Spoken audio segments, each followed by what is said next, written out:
Isang masayang araw, welcome to my vlog. Sa lagay na rin for today's ganap ay magkakameron kami ng swimming. Salamat na po agad sa aming mga sponsors. Aring at kami paalis na, inaantay lang namin ang kulang. Sadya nga palang kapag biglaan ay natutuloy, hindi. Dahil gumraduate nga pala yung pizza namin, kaya naman nagpa-swimming ang aking tiyahin. Pagkalipas nga pala ng mga 20 minutes ay narating na agad namin ang aming destinasyon. Sa punto nga palang ito kami ay bababa na. Aba, ay huwag kakalimutan ng pagkain, iba ba tayo magugutom? Ay tingnan nyo naman, ay parang bakasyonista ang atake namin din eh. At bago nga pala kami makapasok sa resort ay kinolekta na ang bayad sa entrance at saka sa cottage. Napakamura lang ng entrance at cottage dito, kaya kung gusto mong malaman kung saan ito, subaybayan at tapusin mo ang vlog na ito. At iyan na nga mga bakasyonista. Huy, hindi. Ikaw naman ay sadyang ganari kapag magsiswimming, kanya-kanyang mga bitbit. Aba naman. Na para bang mga magtitinda.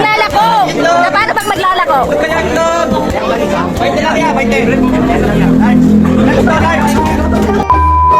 At pagkapasok nga pala namin din ay ariaga na inyong mabubungarang. Diga ho, ang pagkakaganda lalo na siguro paggabi. Sadyang magugustuhan ng mga bata. Yun nga lamang ay di kakapasok mo pala high blood na agad ang maghahabol. Ay, basta yung mag-aalaga. Sadya namang mapapatakbo ang mga bata. Sa ganda naman din. Aring at kami nakarating na din sa aming cottage. 10 AM na nga pala kami nakarating dito. Kaya naman pagkarating namin dito sa mismong cottage namin ay inihanda na ang mga pagkain. Para kapag naglangoy ay busog na. Mas masarap nga kumain kung may soft drink. Basta't wag pagkakadamihan ng inuman. At ito ang hindi pwedeng mawala pag may swimming, ang pakwan. Ito nga pala ang aming mga pagkain. Simple lang pero kami busog na busog na. Masarap mabuhay ng simple lang. Patalastas muna tayo. Ano kayang pinagigilan ng mga ito? Aba naman, di ni padayaw. Char lang yun, ikaw naman. Ay di ganirip ang siste. Pagkakain ay di lulublob na agad. Aba hindi naman pwedeng anak lang ang maglublob. Siyempre dapat kasama ang ama. Aba naman. Recommended ko nga pala ang kanilang kiddie pool. Hindi madulas ang tiles. Tapos malapit na talaga sa cottage. Mababantayan mo talaga ang iyong anak. Hindi ka may stress. Hihiyawan mo lang ng kaunti kapag kakain na. Tingnan nyo naman.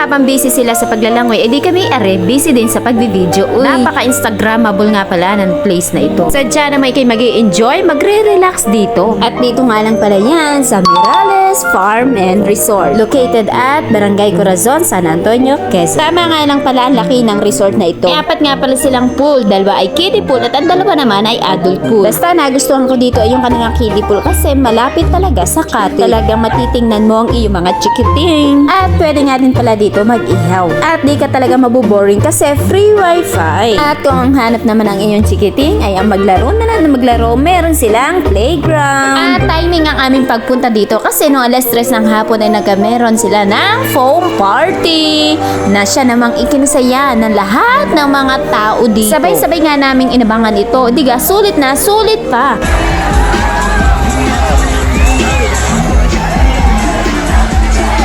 Napakamura nga lang pala ng entrance dito. 150 kapag adult, 100 kapag kid at 2 years old below ay walang bayad. Kaya naman sadyang mag-i-enjoy ka at garantisadong happy ang experience mo dito. Dito lang yan sa Mirales Farm and Resort located at Barangay Corazon, San Antonio, Quezon. Check nyo na lang ang iba pang info. Thank you!